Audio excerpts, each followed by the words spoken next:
New Orleans Saints offense has the ingredients to be explosive. This is from Ross Jackson. Locked on Saints. Ladies and gentlemen, we have talked about the offense quite a bit. We've talked about the ingredients, as he says, to the offense. And I agree that, explosive might be, I don't know about explosive, but it could be good. The offense can be good. The offense can be efficient. We can be a San Francisco light type offense. So, and that works for me. I'm happy to see that. We are a team that is very beneficial when you're getting a new system and new coaching staff and all that is coming in, that the pieces you have fit that system.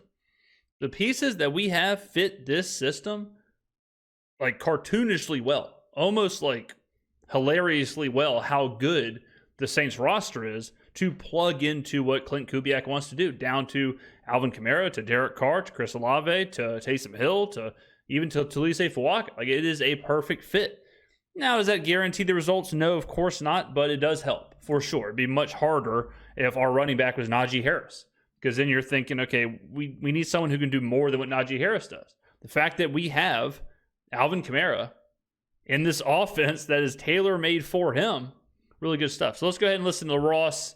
We'll react and comment like only we can do. I think an explosive offense needs a list of ingredients too, and that list of ingredients is actually pretty short. It's only 3 things. So let me tell you my list of ingredients for an explosive offense and why I feel like the New Orleans Saints, at least up until this point through OTAs, are showing that they have what it takes to check each of the boxes. Number 1, creativity. Number 2, simplicity. Number 3, precision. 1 and 3 for sure. 2, what does that even mean to be simplistic? But creativity without a shadow of a doubt. In the NFL, it is so important to be creative, so important to be innovative, so important to evolve. And I'm not just talking about like over time. I mean, like in the game. It's important to innovate in the game. It's important to evolve in the game. How many times last year did we see that, the opposite of that? The antithesis of that, the antithesis, as some of my friends would say, of that, where it's like, why is Jamal Williams, why is he on the field on 3rd down? Why is he running a route? Why are we just randomly throwing personnel out there? What's going on here? Why are we calling this play on this down and distance? Doesn't make any sense. It is part of being creative when you can see what's happening in real time during the game and react to it. Now you can have a little bit of lanyap in there, as we talk about here every show, a little something extra. In case you've been wondering what lanyap means by any chance, just a little something extra. You'd always add a little something extra to it. Everybody's got their own nuance and all this other stuff. But to me, it's creativity, simplicity, precision. Those are 3 things that you need to have an explosive offense in the NFL. Let me show you how and why I believe the New Orleans Saints so far are checking all 3 of them boxes. Okay. Let's start with creativity. Okay. We've gone to 2 OTA practices and a minicamp. It's not enough to say that the New Orleans Saints are or aren't going to be whatever during the 2024 season, but it's enough to be able to start to see some of those building blocks that we already know pretty much how the Saints offense will look.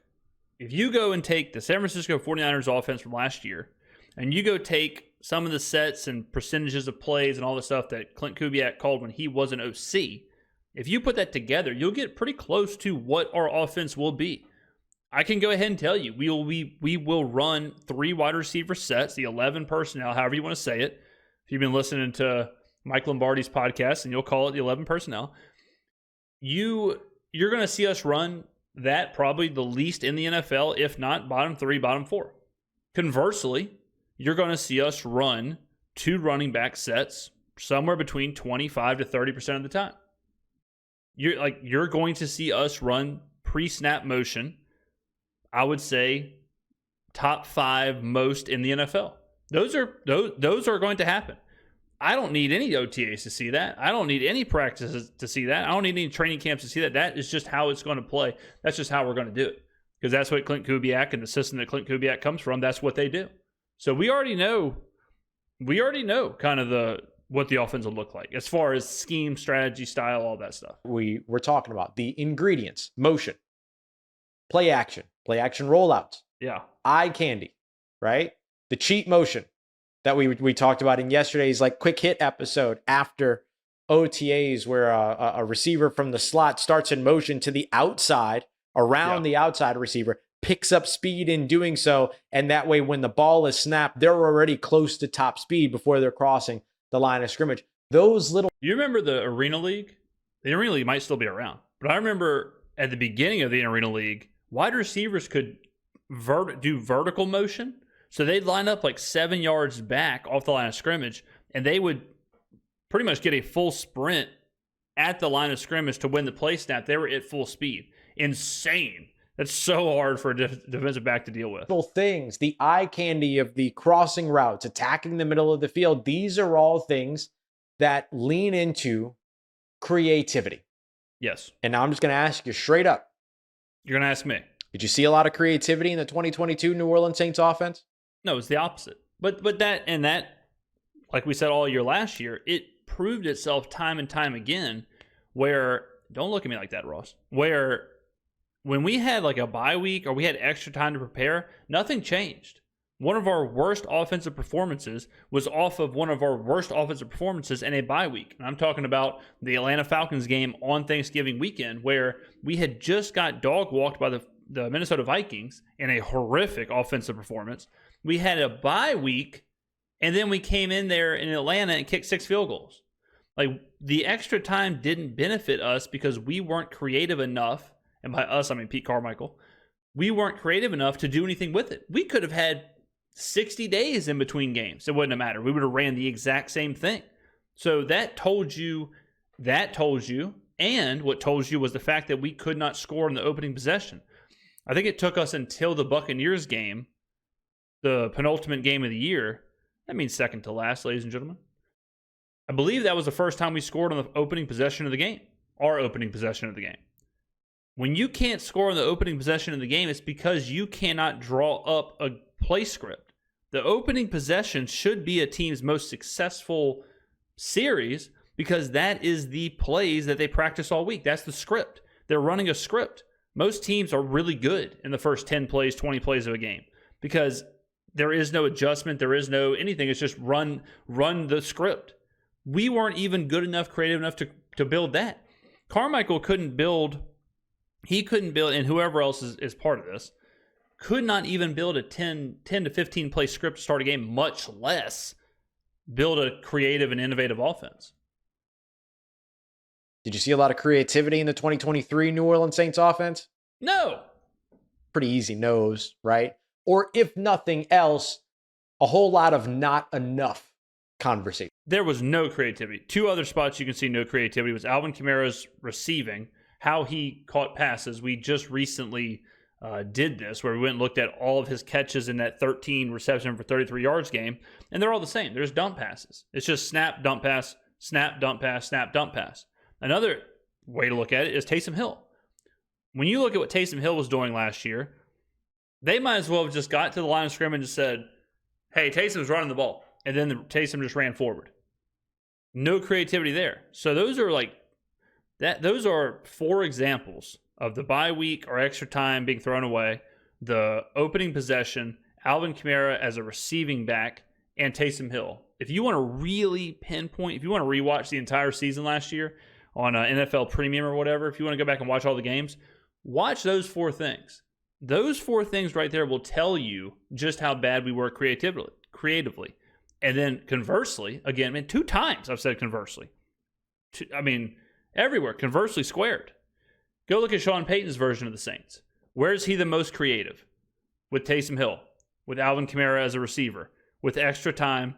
And I would go ahead and guarantee you we were pretty damn good on opening possessions. That's fair, right? I don't think that that's going to be the case for the New Orleans Saints here in 2024. It certainly hasn't been so far through OTAs and rookie minicamp. We'll see how things continue. Let's go to ingredient number 2 here, simplicity. Right. This is really tough because you want to make the offense as complicated for the defense as possible, but the real key to having an explosive offense is for your offense to look complicated while being simple to run. Here's how the New Orleans Saints are achieving that so far.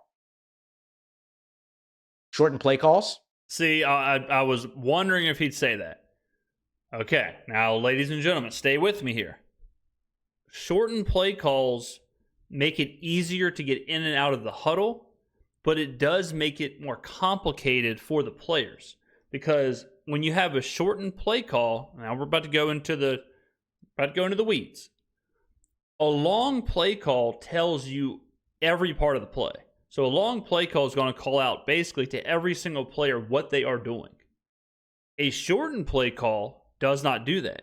So the onus is put on the players to all know what that play means, instead of just listening to what they're supposed to be doing. So like an X receiver, if a long play call has X blank as part of the play name, it's telling the X receiver he can kind of zone out for the whole play until he hears X, and he's like, okay, what do I got to do? And then it says like boom X, and then the route, and then he knows what he's doing. He doesn't even know what the rest of the play is. If the play all of a sudden turns into Z trips Tiger, then he just has to know what that play means in its entirety. So it sounds like a shorter play call would be more simple, but it's kind of a double-sided thing where the player, it is more complicated for the players, even though it's easier to communicate. Okay. That's a big one, right? You don't need 94 words to call a play in today's NFL. If you can shorten that to, I know 94, not really, but you don't need 12 different words to call a play. If you can shorten that to 6, if you can shorten that to 8, that's a little bit earlier that you're getting out of the huddle. It's a little bit earlier that you're getting to the line of scrimmage. It's a little bit earlier for your motion to be able to run so that your quarterback can. Yeah, but see, I would put that more into the efficient category, because you are being more efficient if you're getting in and out of the huddle faster and all of that, but it's not necessarily simpler. And see what the defense is doing based upon how they respond to it. Every second counts. So shortening the play calls has been a big one for the New Orleans Saints focus this offseason, and a big thing that leans towards that second ingredient of simplicity. I can't see what I wrote here. Look at this binder. Look at the notes. Man. I mean, I have respect, Nothing wrong with that. Y'all know how, there's multiple ways to do it. There's multiple ways to do a show. I'm sure there's some, hip-hop artists that have, they write their lyrics and they're really good wordsmiths, and they may do that. But then we also hear about people like Lil Wayne, who he doesn't have any notes. He hasn't written anything down. It's all from his brain. Some people need notes. Some people do basically dial out the full show, right? Produce the full show, segments, all that, talking points, no doubt. And then there's some people like me who click play, and what do I have around me? I'm not even sure what this is. It's like a piece of plastic. I'm not even sure what this went to. It's just here on the desk. I've got this Boston Terrier statue. I don't even have a Boston Terrier. That's there. Let's see. What is this? This is a receipt. I'm not even sure what this is a receipt to. Don't even know. And that's it. So sometimes, different strokes for different folks, but. Yeah, I got it. Simplified looks, right? So you got shortened play calls. How about simplified looks? Think back to the Thursday night football game against the Los Angeles Rams. How many times did you see the same play run out of different formations, or the different plays run out of the exact same formations? Derek Carr talked about this last week. It's one of the reasons why he feels like this team is ahead of the curve in terms of where it was at this time last year, because the offense isn't doing so much. This personnel group in for this play, this personnel group goes out, this personnel group comes in for the next play, so on and so forth. Instead of it being so hyper specialized, it's a look. And you might. I hated that from Carmichael. I hated how Kamara would be in on a play, and then the next play is like a Taysom play, and Kamara's out. Then the next play, Jamal Williams is in because it's third down. Then we punt. Then we come back. Then it's an empty back set. Then the next play is a Jamal Williams run. Then the next play, Kamara's in. And it's like, man, we've gone 9 plays, 2 possessions without our best offensive player touching the ball.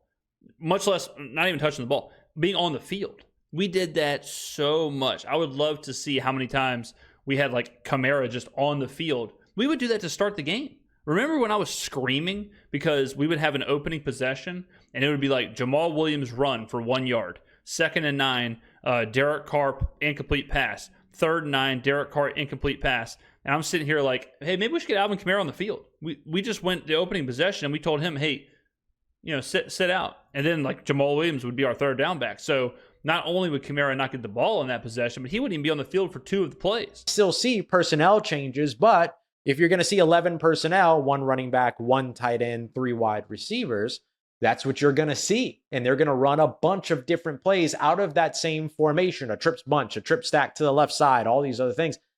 Running this different plays out of the exact same formations and looks that helps to simplify your deployment, but making things complicated and unpredictable, right? Unpredictability being another element in all of this, which I think is really the blend of creativity and simplicity. I think that's where you get unpredictability, but you can call that a little bit of lanyap if you want to. This is wild.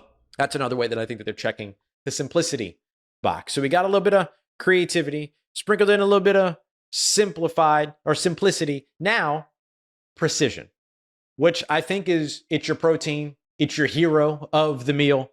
I mean, look, hey, respect. He is all in on the food metaphor. Respect. I mean, I'm surprised. I'm honestly surprised this segment isn't happening like in a kitchen, like with a chef's hat and the whole thing. Because I mean, he's leaning into the food metaphor. Respect. Precision. And precision, the reason why I think that that's the hero of the meal is because it's not just to your players.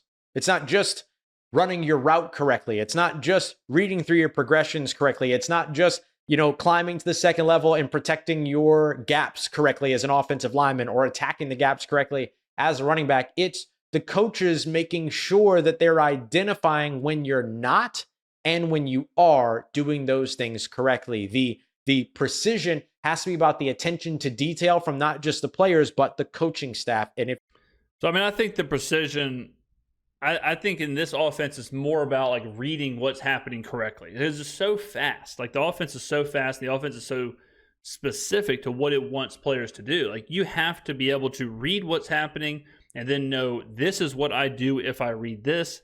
And it needs to be quick and fast and efficient and on point. Like that is the precision that this offense has. It is not an offense where you can kind of just improv or take the snap, look around, kind of see what happens, kind of go off script. That is not it. It is a script. It is a very script-heavy type offense where you're running a play for a reason.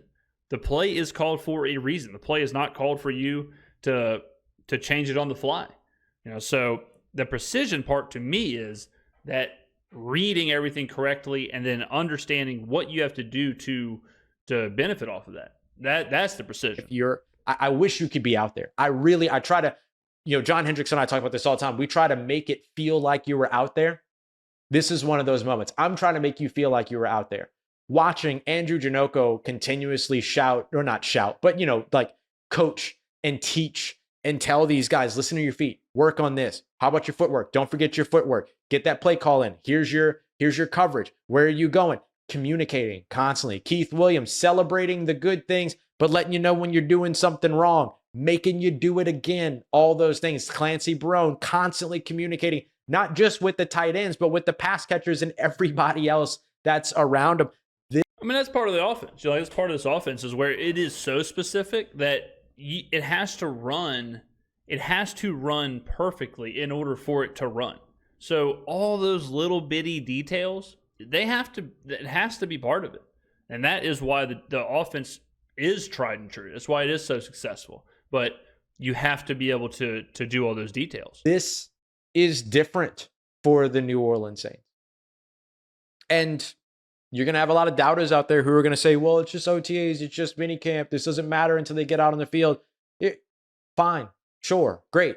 But if you want to see things different on the field, you have to see things different at the practice facility first. And things are different at the practice facility. In this list of ingredients, I have not been able to check off for the New Orleans Saints. In the past, I'll say 3 seasons. Creativity, simplicity, precision with a little bit of lanyap. That's what the New Orleans Saints offense is looking like right now. And ideally, that translates to the game. So if you're looking for the building blocks, if you want to know where the New Orleans Saints are right now, I will say they have gathered all of these ingredients. Now let's just make sure they get the salt right. You know what I'm saying? Coming up next, let's take a look. Again, 10 out of 10 respect to holding on to the bit. Powerful stuff there. And I agree with him. I think, simplicity, I think that one you could probably throw out and replace with efficiency. And he's right. Like, if you want to say it doesn't matter until the season, that's very results-based. Because it does matter. It does matter that we are changing the identity of what we are doing. It does, like the Baltimore Ravens. When they changed their identity to this Lamar Jackson offense and they went away from the Joe Flacco type of an offense, the fact that they were changing, like, imagine being like, well, I'll wait and see. Well, I'll wait until I see it. And it's like, you don't think it's a big deal that we're totally changing the complete, like, core foundation of how we run our offense? You want to? What do you mean? Like, you're going to wait until you see it in the regular season? You're not just like, it's probably okay to accept that we are making these enormous wholesale changes, and it's something to get invested in right now. Will the results be there? I've said it a million times. I don't know. Does any of this matter as far as like wins and losses and results and winning the division? Time will tell with that for sure. But you got to get invested in this new identity for this team. It is a culture change. Ladies and gentlemen, it cannot be understated. This is the first time in the last 20 years, since 2005, that we will see a new system, a new vision, a new identity for the Saints offense. That is crazy. That is wild. Like, the sets that we see, the motions that we see, all of that, 20 years. So even if it doesn't work in an NFC title or a Super Bowl title or any of that stuff, it's still a huge change that the first time in 2 decades we are trying something new. So, you know, we'll do a metaphor here, but we'll do a food metaphor for Ross. We'll do a food metaphor for Ross.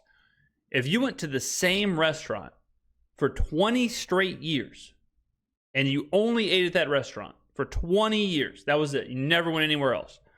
And then you said, we're going to go to this different restaurant. And for 20 straight years, 20 years, you went to the same Italian restaurant. And that's all you ever ate. And then someone said, you know what? This time, we're going to this Japanese steakhouse. Would you say, well, I'll wait until the third course? Or would you be excited at just the idea of like, wow, we're trying something new? We're going somewhere new? We're a whole new menu? Or would you get excited about that prospect? You'd get excited about just the prospect of trying something new. You wouldn't wait until dessert came to get excited, right? Nobody does metaphors like me. Ladies and gentlemen, get on down in the comments below. What do you think about the 3 ingredients? What do you think about the Saints' explosive offense potential? Get on down there. I'll be down in the comments replying. Good stuff, Ross. Good stuff again. Of course, ladies and gentlemen, if you want to listen to the rest of the show, Ross also talks about, let's see what's on the menu. See how I did that? O-line lineup taking shape, and then he talks about can't wait to see Taysom's 2024. As always, the link to his video, if you don't want to hear my commentary, if you want to watch the full video from him, the link is down in the description below. So if you want to listen and watch the remainder of it, get on down there and support Ross's channel as well. He does a good job. Thank you very much for watching. I will see you in the next video.